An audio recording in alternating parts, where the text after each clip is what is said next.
नमस्कार। श्रीमद् भगवद गीता के पास आपके हर प्रश्न का उत्तर है। फिर चाहे आपकी कोई भी परेशानी हो, कोई भी इच्छा हो, श्रीमद् भगवद गीता के आपके हर प्रश्न का उत्तर देती है, आपकी हर समस्या का हल देती है। फिर चाहे वो परेशानी आपके मन की हो या धन की हो, आपके शरीर की हो या आपके रिश्तों की हो, आपको हर अपनी समस्या का उत्तर श्रीमद् भगवद गीता में अवश्य मिलता है। आज हम उसी श्रीमद् भगवद गीता के 8 अनमोल उपदेश आपको बताएंगे जो आपके पूरे जीवन को बदल देंगे। बस आप उन बातों को वीडियो के अंत तक ध्यान से सुनिए। जो भी व्यक्ति इस वीडियो को अंत तक सुनेगा उसे अपने जीवन की हर परेशानी का हल अवश्य मिलेगा।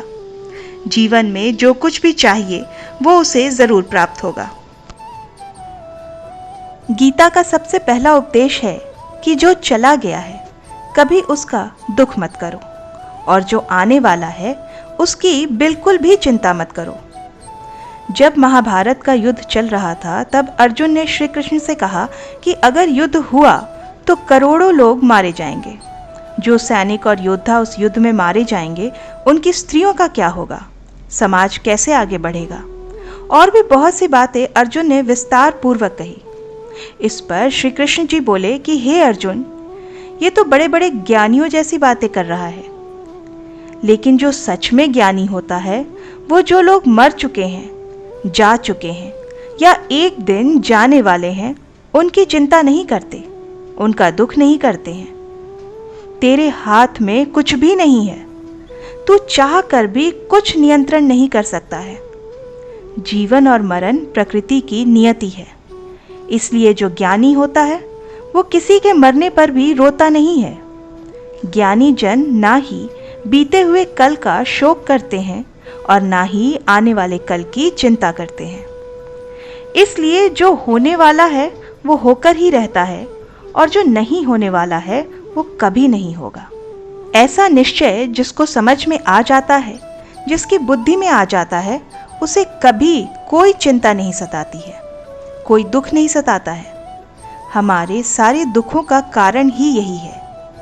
या तो हम जो वक्त गुजर चुका है उसे सोचकर परेशान होते हैं, या भविष्य की चिंता करके खुद को बीमार कर लेते हैं।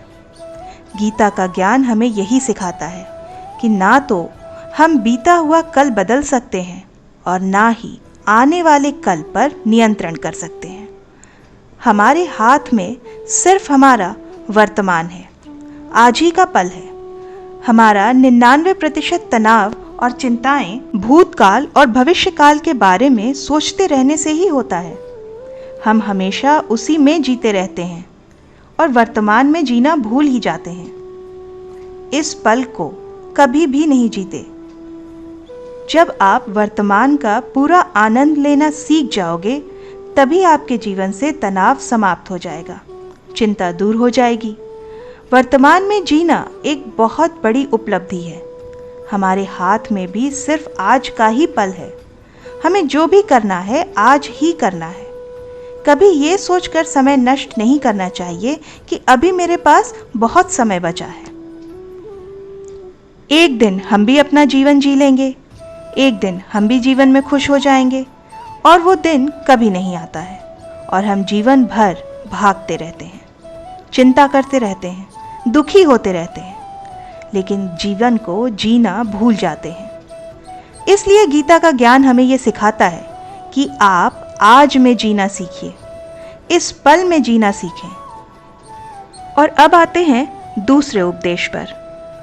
श्रीमद् भागवत गीता का दूसरा उपदेश है कि कोई अगर आपका अपना है या कोई आपसे बड़ा है तो उसके प्रति गलत व्यवहार कभी भी सहन नहीं करना चाहिए।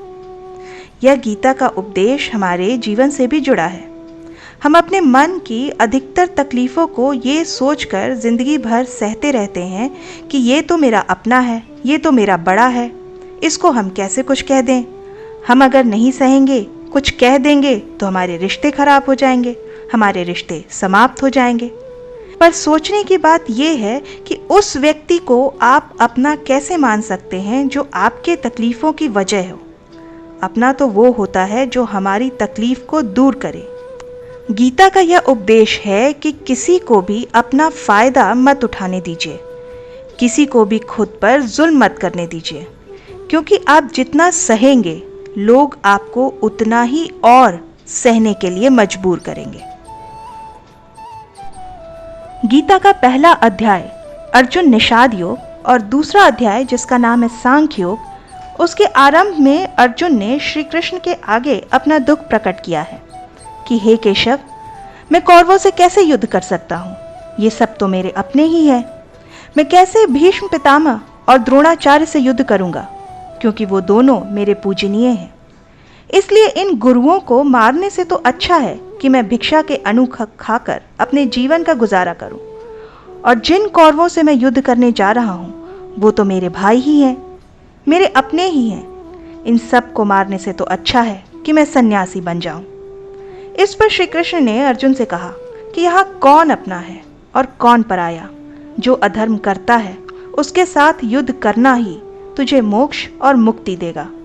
तू अपने इस मन के भाव को त्याग दे, नहीं तो सारा जग तेरी निंदा ही करेगा, तुझे डरपोक कहेगा। बात अपनी पर आई की नहीं है, बात धर्म और अधर्म की है, बात सही और गलत की है। अगर तू गलत सहेगा, उसका अंत नहीं करेगा, तो गलत करने वालों को और बल मिलेगा, वो और भी गलत करेंगे। इसलिए मन के मोह को त्याग करके तू युद्ध कर। यहाँ एक और कथा भी है। जब अर्जुन के पुत्र अभिमन्यु की युद्ध में मृत्यु हो जाती है, तब अर्जुन बहुत दुखी हो जाते हैं, रोने लगते हैं और वो श्री कृष्ण से कहने लगते हैं, मेरे पुत्र की मृत्यु हो गई है और मैं इस दुख को बिल्कुल सहन नहीं कर सकता हूँ, मैं अपने आप को समाप्त कर लूँगा। उस समय भगवान श्री कृष्ण उन्हें आत्माओं के लोक में लेकर गए, जहाँ अभिमन्यु आनंद से बैठे हुए थे, क्योंकि उसने सत्य और उचित व्यवहार किया था, इसलिए उसे उत्तम पद प्राप्त हुआ। जब अर्जुन अभिमन्यु के पास रोते रोते पहुंचे तो अपने पुत्र को देखकर बड़े प्रसन्न हुए और उन्हें गले लगाकर बोले, हे पुत्र, तेरे बिना तो मैं जी ही नहीं सकता, मैंने तो अपने जीवन की आशा का ही त्याग कर दिया है। इस पर अभिमन्यु बोले कि आप कौन हैं? तो अर्जुन ने कहा, मैं तेरा पिता हूँ और तू मेरा पुत्र है। अभिमन्यु कहने लगे, कौन पिता, कौन पुत्र? मेरे हजारों जन्म हुए हैं, किसी जन्म में आप मेरे पिता बनते हैं और किसी जन्म में मैं आपका पिता बनता हूँ। आत्मा का ना तो कोई माता होता है और ना ही कोई पिता होता है।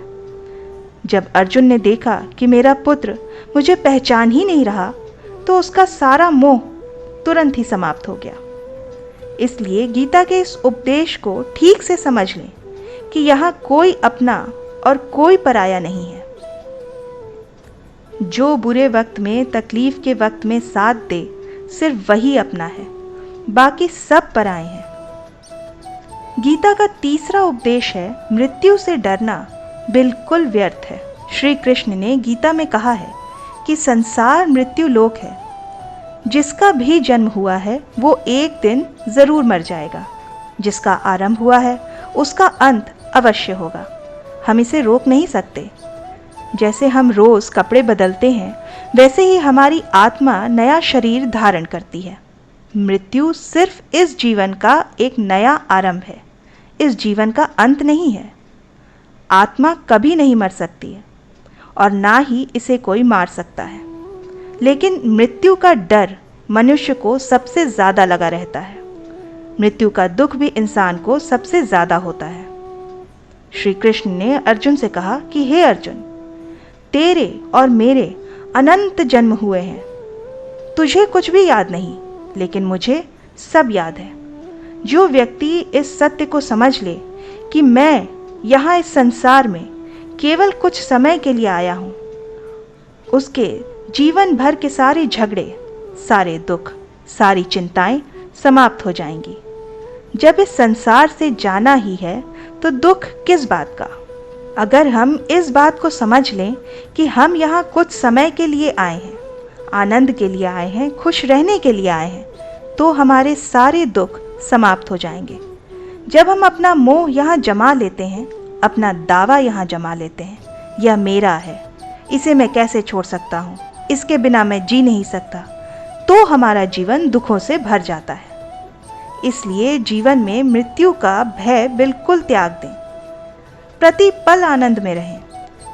गीता का चौथा उपदेश है, मन और विचारों को नियंत्रण किए बिना जीवन में कभी शांति और सुख मिलना संभव नहीं है। अर्जुन ने श्री कृष्ण से कहा कि मेरा मन सही गलत सब कुछ जानता है, फिर भी मेरे विचार और मेरा मन मेरे नियंत्रण में नहीं है। मैं जो करना चाहता हूँ वो मैं कर नहीं पाता हूँ, और जो नहीं करना चाहता हूँ वो मेरा मन मुझसे ज़बरदस्ती करवा लेता है, और इसी कारण मैं बेचैन हो जाता हूँ, मुझे शांति प्राप्त नहीं हो रही है। इस पर श्री कृष्ण ने अर्जुन से कहा कि इसके लिए तुम्हें अपने मन और विचारों से अपने आप को अलग रहकर अपने मन और विचारों को सही दिशा में ले जाने का अभ्यास करना होगा। ये एक दिन का काम नहीं है। जब तक तुम अपने मन और विचारों का त्याग नहीं करोगे, तब तक तुम्हें कभी शांति नहीं मिलेगी। जब तक कोई व्यक्ति अपने मन और विचारों को नियंत्रण नहीं करता है, तब तक उसके जीवन में सुकून और शांति नहीं आती है। और गीता का उपदेश हमें यही सिखाता है कि शांति चाहिए तो मन को शांत करना सीखें। गीता का पांचवा उपदेश ये है कि जो मनुष्य दुनिया के सारे सहारों को छोड़कर केवल ईश्वर को ही अपना सहारा मान लेता है, उसकी हर आवश्यकता को ईश्वर स्वयं पूरी करते हैं, उसकी हर प्रकार से रक्षा करते हैं। श्री कृष्ण कहते हैं कि जो मुझ पर निर्भर हो जाते हैं, उसे जो चाहिए वो मैं देता हूँ, और उसकी हर प्रकार से मैं रक्षा करता हूँ। गीता का छठा उपदेश ये है कि संसार में हमारा कुछ भी नहीं है। गीता सार में आपने कई बार सुना होगा कि तुम्हारा क्या गया जो तुम रोते हो, तुम क्या लाए थे जो तुमने खो दिया, क्या पैदा किया जो नष्ट हो गया।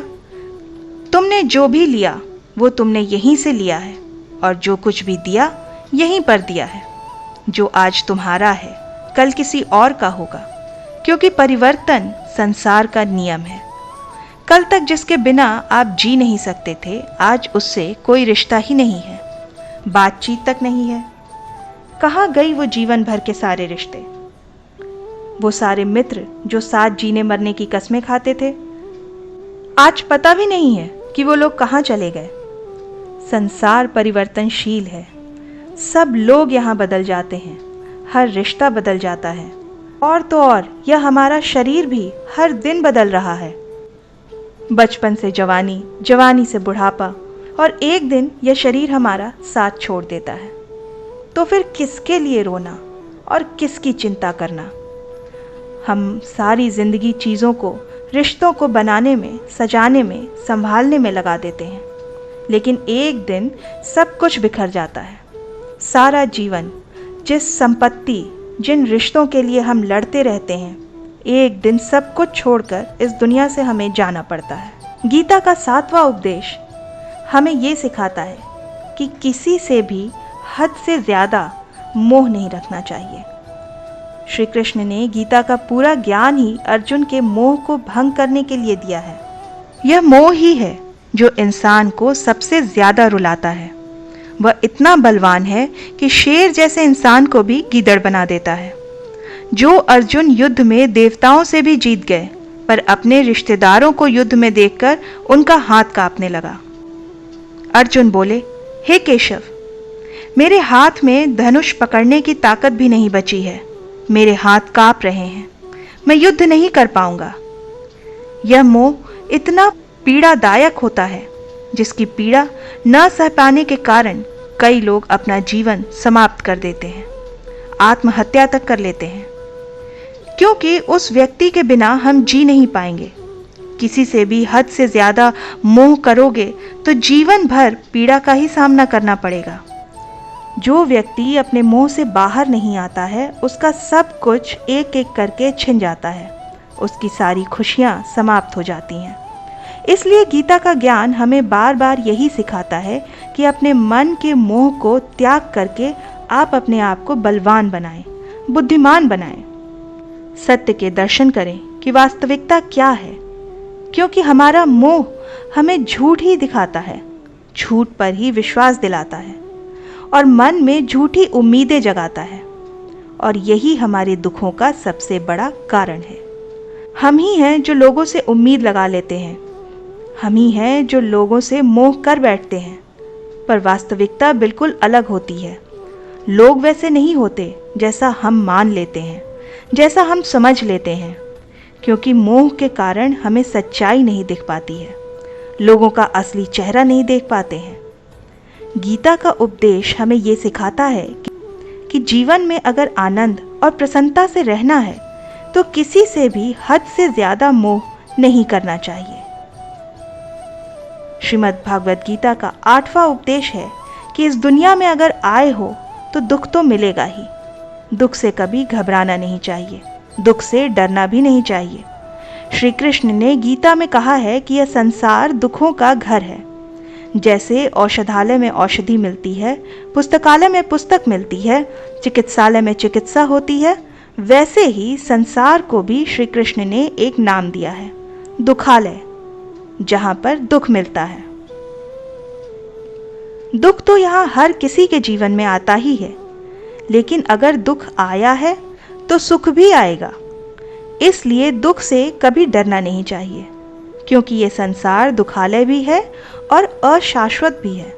अशाश्वत का मतलब यही होता है कि यहाँ कुछ भी स्थायी नहीं है, यहाँ सब कुछ बदल जाता है। दुख सुख में बदल जाता है और सुख दुख में बदल जाता है। सम्मान अपमान में और अपमान सम्मान में बदल जाता है। खुशी दर्द में और दर्द खुशी में भी बदल जाती है। जीत हार में और हार जीत में बदल जाती है। यहाँ कभी भी कुछ भी बदल सकता है, कुछ भी स्थायी नहीं है। ना ही हम स्थायी हैं, ना ही हमसे जुड़ी कोई चीज स्थायी है, क्योंकि यह संसार ही अशाश्वत है। यहाँ सब कुछ बदलने वाला है। यहाँ कुछ भी स्थायी नहीं है, कुछ भी स्थायी नहीं रहेगा। आपका दुख भी स्थायी नहीं रहेगा, इसलिए दुख से कभी भी डरना नहीं चाहिए। गीता का यह उपदेश हजारों साल पुराना है, लेकिन आज भी बिल्कुल नए का नया लगता है। पूरे विश्व में गीता को सबसे ज्यादा पढ़ा गया है और सबसे कम समझा गया है। श्रीमद् भागवत गीता की ये उपदेश अगर कोई ठीक से समझ ले और उसे अपने जीवन में उतार ले तो ये बात पक्की है कि वो अपने जीवन में जो चाहे हासिल कर सकता है। अपने जीवन की हर समस्या से वो एक पल में बाहर आ सकता है। श्रीमद् भागवत गीता के इन उपदेशों को हमें बार बार सुनना चाहिए। जब भी जीवन में कोई चिंता या परेशानी आए तो एक बार इस उपदेश को अवश्य सुनें और मन में ये विश्वास रखें कि गीता के ये उपदेश आपके जीवन के हर परेशानी में आपको अवश्य राह दिखाएगा।